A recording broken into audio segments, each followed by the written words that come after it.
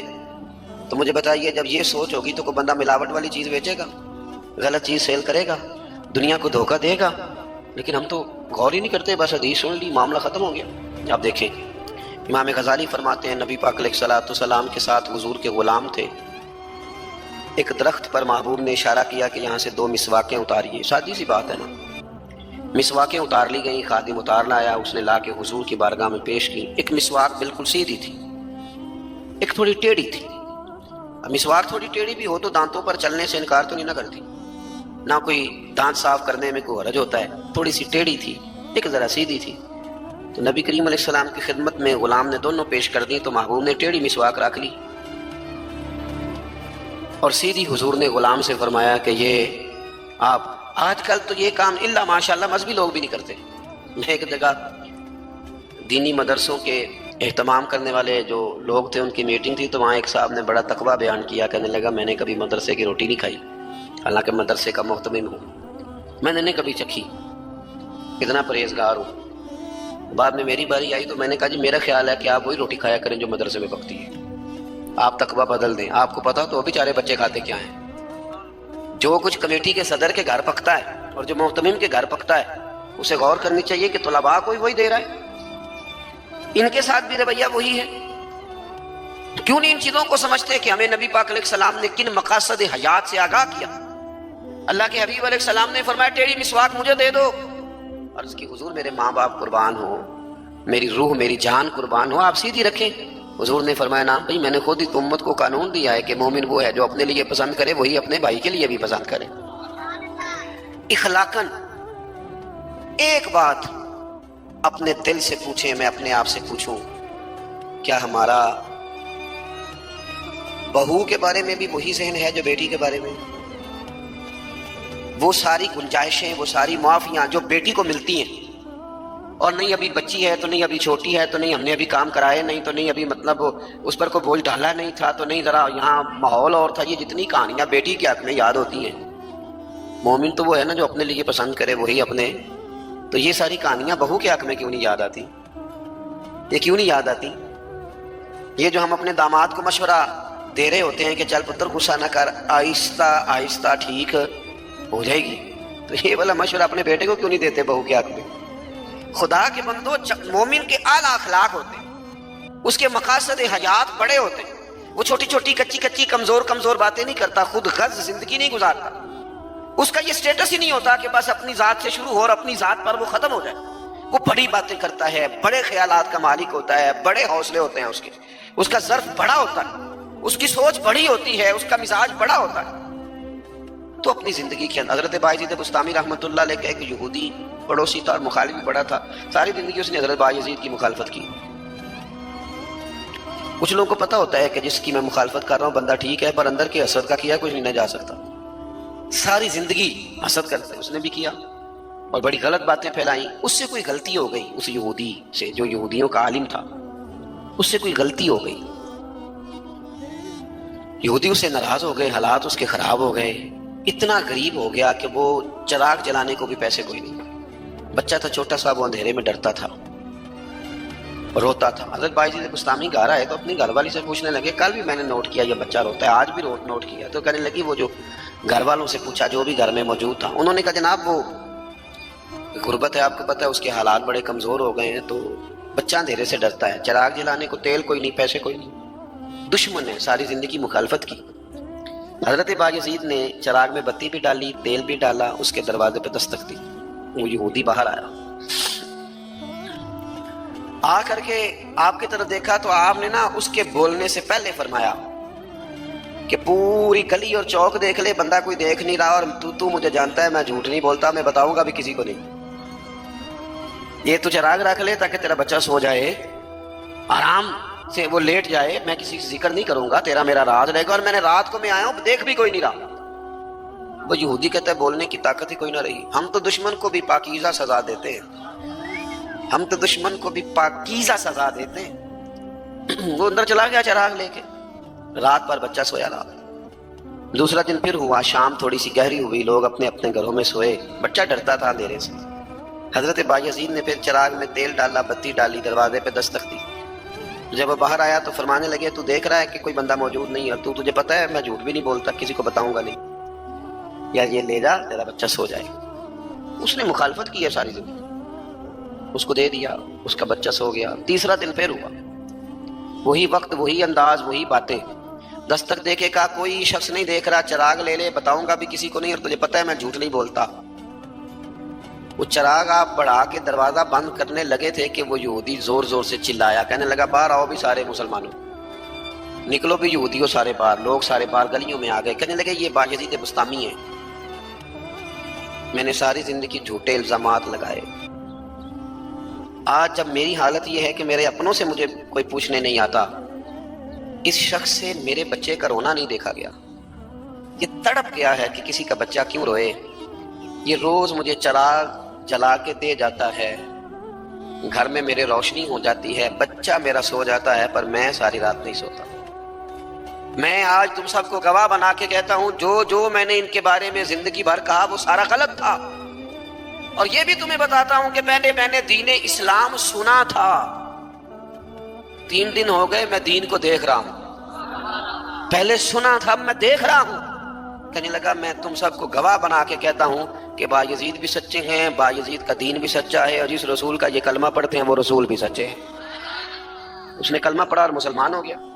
ہمارا یہ حال ہے کہ سگا بھائی کہتا ہے کہ مجھے کارنر والا پلاٹ چاہیے، وہ پھر ساری باتیں یاد آ جاتی ہیں اس کو، کہتا ہے کارنر والا چاہیے چونکہ کام تو پہلا میں لگا سا، کمائی تو پہلے میں نے کی تھی، لہذا چھوٹا بھائی جو ہے وہ تو دیر سے آیا تھا تو اس کا تو حق ہی نہیں بنتا، وہ پیچھے جائے، اور کارنر والا پلاٹ یہ زیادہ دیر نہیں لگے گی، 20-25 سال گزریں گے، اس طرح آپ والد کو پریشان کر رہے ہیں، اس طرح آپ کے بچے آپ کو کریں گے، خدا نہ کرے وہ بھی کہیں گے ابا یہ کارنر والا میرا ہے، تو کدھر سے آ گیا۔ تو حضور نے ہمیں اعلیٰ مقاصد، اعلیٰ اخلاق، اعلیٰ کردار، بڑی باتیں کرنے کا، ہمارے پاس بڑی کہانیاں ہوتی ہیں پر ساری اپنے حق میں، بڑے دلائل ہوتے ہیں پر سارے اپنے حق میں، بڑی باتیں آتی ہیں پر ساری، ہمارے ایک بزرگ کہا کرتے تھے میں ایسے بیوقوفوں کو جانتا ہوں جو کوئی چیز بھی پھینکے نہ تو اپنے گھر میں پھینکتے ہیں، حالانکہ بولے بھلے بیوقوف اپنے گھر میں پھینکیں، تھوڑی سی نا خود غرضی کی چادر اتاری جائے، بڑی سوچیں پیدا کی جائیں، بڑے مقاصد پیدا کیے جائیں. تھوڑا سا نا بندہ کسی کے لیے بھی کبھی دعا کرے، کبھی اس کی آرزو ہو کہ کسی اور کے حق میں بھی وہ خیر کا جملہ کہے. حضرت مولا علی شیر خدا کرم اللہ تعالی وجہ الکریم، میں نے یہ دیکھا ہے کہ جو بندے جس کے بچے روز 4 دال کے برگر کھا جاتے ہیں نا، اس کا ملازم اگر کہہ دینا کہ جناب اس دفعہ نا میرے لیے کچھ مشکل آ گئی ہے، کو 5,000 ایڈوانس چاہیے، تو جس کے گھر میں روز بچے کھانا پکنے کے باوجود 4,000 کا فاسٹ فوڈ کھاتے ہیں، وہ ملازم سے کہہ رہا ہوتا ہے او تو خرچے کیوں نہیں کٹ کرتا، اپنی طاقت کے مطابق خرچ کر. دوسروں کو نصیحت کرنا آسان ہے، لیکن کیا مسئلہ ہے؟ مسئلہ ہے کہ ہم اپنے بچوں کے حق میں جتنی آسانیاں چاہتے ہیں وہ دوسروں کے بچے نہیں، دوسروں کی اولاد نہیں. دوسرے کے گھر میں روشنی ہوگی تو ہم کیا سمجھتے ہیں کہ دنیا سے روشنی کم ہو جائے گی؟ کبھی بھی نور بانٹنے سے نور کم نہیں ہوتا. ایک شمع سے ہزاروں دیے بھی جل جائیں تو پہلی والی کی روشنی میں کبھی کمی نہیں آتی. اس لیے چھوٹی سوچوں سے باہر نکلا جائے، بڑی مضبوط مستحکم یہ سوچیں زندگی میں پیدا کی جائے. اگر ہم محدود زندگی گزاریں گے تو پھر ٹھیک ہے، اپنی ذات سے بات شروع ہوتی ہے، اپنی ذات پہ ختم ہو جاتی ہے. اور یہ اس ملک میں یہ باقاعدہ پرموٹ کی گئی ہیں چیزیں. پرموٹ جب تک کوئی میرے ساتھ چل رہا ہے تب تک وہ بالکل ٹھیک ہے، اور جس دن میرے ساتھ نہیں اس دن کوئی نہیں سمجھ آ رہی ہے آپ کو میری بات. ہمیں ساری دنیا کو بھی بدنام کرنا پڑے تو ہم نے ہر اس شخص پر الزام لگانا ہے جو میرے خلاف ہے. ایسا نہ کریں. آپ ان چیزوں سے تھوڑا باہر نکلیں. اور یہ سارے ہی کام کرتے ہیں، کسی ایک کا نہیں مسئلہ، سب سیاسی، سماجی، فلاحی، الا ماشاءاللہ مذہبی. جو میرے ساتھ ہے وہ ٹھیک ہے، جو میرے ساتھ نہیں بندہ ہی ٹھیک نہیں. سرے سے بات ہی ختم ہو گئی. وہ خدا کے بندو، یہ دعویٰ صرف نبیوں کو سجتا ہے، صرف رسولوں کو سجتا ہے. باقی کوئی شخص یہ دعویٰ کرے تو دعویٰ اس کا 100% غلط ہے. تو اپنی زندگی کے اندر ان باتوں پر ضرور غور کریں. کیا حضرت مولا علی شیر خدا کرم اللہ تعالی وجہ الکریم گھر سے نکلے، اپنے غلام سے کہنے لگے آج ذرا خریداری کرنے چلے. بازار تشریف لے گئے، وہاں سے 2 سوٹ خریدے. ایک ذرا کم قیمت کا تھا، ایک ذرا زیادہ قیمت کا تھا. اب وہ خرید کے دونوں تھیلے میں ڈال لیے. آپ کا خادم کہتا ہے میں سمجھ گیا، جو مہنگا ہے وہ آقا کا ہے اور جو سستا ہے وہ غلام کا ہے. کہتے ہیں لے کے واپس آئے. وہ چوک آ گیا، وہ جگہ آ گئی جہاں سے حضرت مولا علی نے اپنے کاشانہ نور پہ جانا تھا اور میں نے اپنے گھر جانا تھا. کہتے ہیں حضرت مولا کائنات فرمانے لگے ذرا میرے والا جوڑا مجھے دینا. کہتے ہیں میں نے وہ مہنگا والا نکال کے حضرت علی کو پیش کیا تو فرمانے لگے یہ نہیں میرا تو وہ دوسرا ہے. مجھے بتائیں کہ روب کپڑوں کا ہوتا ہے کہ کردار کا؟ بولیے. ہاں، 10 لاکھ کا جوتا ہو اور 20 لاکھ کا جوڑا ہو، 1.5 کروڑ کی پجارو ہو اور جناب 20 کروڑ کا گھر ہو، پر پیسے ہوں کرپشن کے، تو لوگ کوٹھی کے دروازے پہ کھڑے ہو کے کہہ دیتے ہیں غلط مال ہے اس کے پاس، بندہ ٹھیک نہیں. جوتے ٹوٹے ہوئے ہوں، کرسی اور میز پرانا ہو، چھوٹا سا افسر ہو لیکن دیانتدار ہو، تو بڑے بڑے مالدار بھی دروازے پہ کھڑے ہو کے کہتے ہیں یار بندہ بڑا کھرا ہے، نہ پیسے پکڑتا ہے نہ کسی کی سفارش مانتا ہے. ہمارے شہر میں حاجی ابو داؤد محمد صادق صاحب رحمۃ اللہ علیہ بزرگ تھے، تو میں نے بڑی پجاروں سے اترنے والا پیر بھی نا بڑی پجاروں سے ملنے آیا. وہی پہلے چین والی گھڑی اتارتا تھا، پھر اپنی داڑھی دیکھتا تھا، نمنا لیبلٹی. تو حاجی صاحب سادے سے بندے. تو بات سمجھ میں آتی تھی کہ روب کپڑوں کا نہیں ہوتا، روب تو کردار کا ہوتا ہے. اگر کردار مضبوط ہے تو کپڑے سادے بھی ہوں تو گزارا ہو جاتا ہے، لیکن کردار کچھ بھی نہ ہو، لوگ پیسوں کے زور پر، دولت کے زور پر، مال کے زور پر، بلکہ بعض لوگ تو ایسے ہیں جو خوشامدیوں کے زور پر اپنے دائیں بائیں ادھر ادھر جو ان کے وظیفہ خار، نمک خار، خوشامد پسند ہے، ان کے زور پر اپنے آپ کو منوانا چاہتے ہیں. کردار اصل ہے، کردار حسن ہے، کردار رعنائی ہے. آپ ہمیشہ تب بڑے ہوں گے جب آپ کے اخلاق میں، معاملات میں، لین دین میں صفائی ہوگی، پھر لوگ آپ کو بڑا جانیں گے. حضرت مولا علی شیر خدا کرم اللہ تعالی وجہ الکریم، اس سے کہا یہ نہیں میرا تو دوسرا ہے. تو کہا ٹھیک ہے جناب دوسرا ہے. تو حضور آپ آقا ہیں، آپ کا کیسے دوسرا ہے؟ آپ کا تو یہ ہے. حضرت علی کہنے لگے نہیں وہ جو سستا، میری بات کی سمجھ آ رہی ہے آپ کو؟ وہ جو سستا جوڑا ہے نا وہ مجھے دو. تو اس نے نا ایک دلیل پیش کی آپ کے غلام نے. کہنے لگا حضور آپ نا مہنگے والا رکھیں، کیوں؟ آپ آقا ہیں اور میں سستا پہنتا ہوں کیونکہ میں غلام ہوں. تو حضرت علی کہنے لگے دلیل ہی قائم کرنی ہے نا تو میرے والی کر لے، تو مجھے سستا دے دینا کیونکہ میں بوڑھا ہوں، اور تو مہنگا پہن لے کیونکہ تو جوان ہے. اگر کسی دلیل کی بنیاد پر ہی لباس پہننا ہے تو چلو اس طرح کرو، یہ والی دلیل قائم کر لو کہ بوڑھوں پر سستا بھی چل جاتا ہے اور جوانوں کے لیے ذرا کپڑے مہنگے ہوں، ذرا اچھے نئے اور ڈیزائنوں کے ہوں تو ذرا جوان خوش ہوتے ہیں۔ تو تھوڑے سے نا بڑا دل ہو، ذرا بڑا ظرف ہو، ذرا حوصلہ بڑا ہو، ذرا سوچ بڑی ہو، ذرا انسان کا معیار بڑا ہو۔ یہی بات میں حضور کے صحابہ میں آئی۔ آپ دیکھ لیں حضرت عمر کو، دیکھیں حضرت عثمان کو، اور خلیفہ اول بلا فصل حضرت ابوبکر صدیق کو، حضرت مولا علی شیر خدا کو، ان لوگوں نے بڑی بڑی باتیں کی، بڑا حوصلہ تھا۔ یہ ہمیشہ انقلابی باتیں۔ حضرت عثمان غنی، ان کا مال آیا پڑا ہے۔ اب ہمارے ہاں تو لوگ مصنوعی قلت بھی پیدا کر لیتے ہیں، لیکن مال آیا ہوا ہے، قلت کے قحط کے دن ہیں۔ آگے تاجروں نے کہا حضرت عثمان غنی سے کہ آپ جتنے کا خریدا ہے نا، ہم تحقیق بھی نہیں کرتے، ڈبل لے لیں، ہمیں دے دیں۔ حضرت عثمان کہنے لگے مجھے زیادہ نفع ملتا ہے۔ انہوں نے کہا 3 گنا لے لیں، کہنے لگے زیادہ ملتا ہے۔ 4 گنا لے لیں، فرمایا زیادہ ملتا ہے، کہنے لگے اس سے زیادہ ہم نہیں دے سکتے۔ وہ بندہ بتائیں جو زیادہ دیتا ہے۔ حضرت عثمان غنی کہنے لگے مجھے تو 700 گنا کی امید ہے۔ جناب کس طرح؟ حضرت عثمان نے مسجد میں اعلان کروایا یا کسی ذریعے سے لوگوں تک پیغام پہنچایا کہ جو غریب گندم نہیں نہ خرید سکتا وہ آ کے لے جائے، آ کے لے جائے نا۔ فرمایا مجھے رب کی بارگاہ سے 700 گنا کی امید۔ تو بڑا دل ہو، بڑا حوصلہ ہو۔ بس بات ختم کرنے لگا ہوں۔ حضور کی جو اولاد پاک ہے اس کا بھی یہی مزاج ہے۔ زندگی بھر سخاوتیں، لوگوں پر محبتیں، ان لوگوں کا درگزر، ان لوگوں کا اپنے لیے نہیں، انہوں نے جب بھی سوچا نبی کریم کی ساری امت کے لیے سوچا۔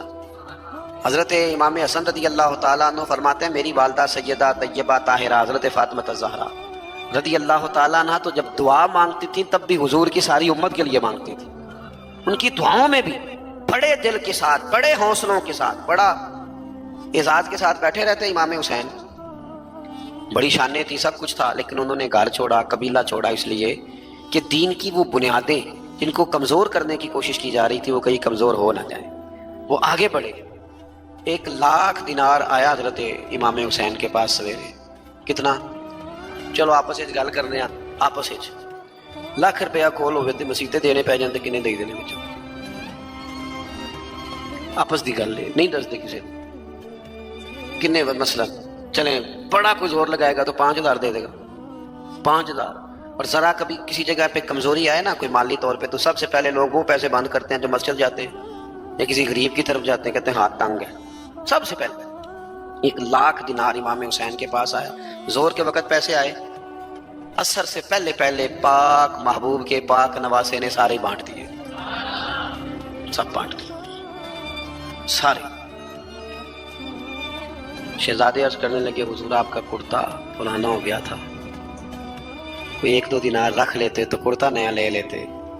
فرمانے لگے اگر تو پہلے یاد کراتا تو میں سوچتا، یہ نہیں کر رکھ لیتا، تو پہلے یاد کراتا تو میں غور کرتا۔ میرے عزیز تھوڑا سا نا دل بڑا کرے۔ ہم نے اپنے بچوں کو سکھایا کہ کردہ سوچ، کچھ اپنے کردہ سوچ، ان سے کبھی کبھی یہ بھی کہا کرو بیٹا ملت کا سوچ، مذہب کا سوچ، وطن کا سوچ، قبیلے کا سوچ، بڑا دل کر، بڑی بات کر۔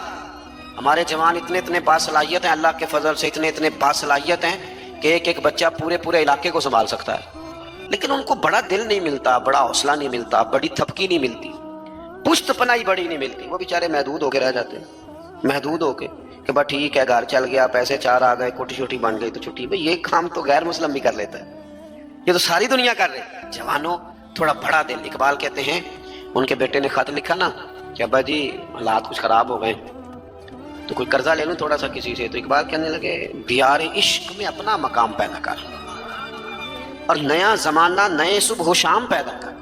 اور پھر فرمانے لگے میرا طریق امیری نہیں فقیری ہے، خود ہی نہ بیچ غریبی میں نام پیدا کر۔ تو آج کی ساری گفتگو کا ماحصل اور لب لباب یہ ہے کہ ہم نے اپنے لیے نہیں صرف جینا، ہم نے دل بھی بڑا رکھنا ہے، ذہن بھی بڑا رکھنا ہے۔ کیا کہا تھا حضرت بلے شاہ نے؟ دنیا آوے دنیا، گلی نہیں، محلہ نہیں، علاقہ نہیں، ملک نہیں، دنیا آوے کھا جاوے راضی ہوئے بلا۔ دنیا آوے تے کھا جاوے تے راضی ہوئے، اس طرح کا ذوق بنائیں، پھر دیکھیں لطف کتنا آتا ہے۔ پھر میں دعا کرتا ہوں جن احباب نے اتنی خوبصورت محفل سجائے، ماشاءاللہ اتنے سارے لوگ آئے، آج چھٹی بھی نہیں ہے، پھر بھی دوپہر کے وقت میں اللہ تعالیٰ آپ کو بہترین صلہ عطا فرمائے اور ہماری حاضری کو مالک اپنی بارگاہ میں قبول کرے. آخر دعوانا الحمدللہ. زندگی ہوا کے دھاروں کے گرد گزاری نہیں جا سکتی. جس طرف کو سارے لوگ ہیں میں بھی ادھر ہو جاتا ہوں، اور جس طرف کی ہوا ہے میں بھی وہی بولی بولنے لگ جاتا ہوں. یوں زندگی نہیں گزرتی. آج کل میں دیکھتا ہوں کہ سورج کی سمت چڑھا ہے تو چلو میں بھی وہی بات کرتا ہوں. اس طرح کی بات نظریاتی لوگ نہیں کرتے. زندگی کچھ اصولوں پر گزرتی ہے. کوئی شخص بڑا باصلاحیت بھی ہو، پڑھا لکھا ہو، لیکن اگر بے اصول ہو تو اپنی ساری صلاحیت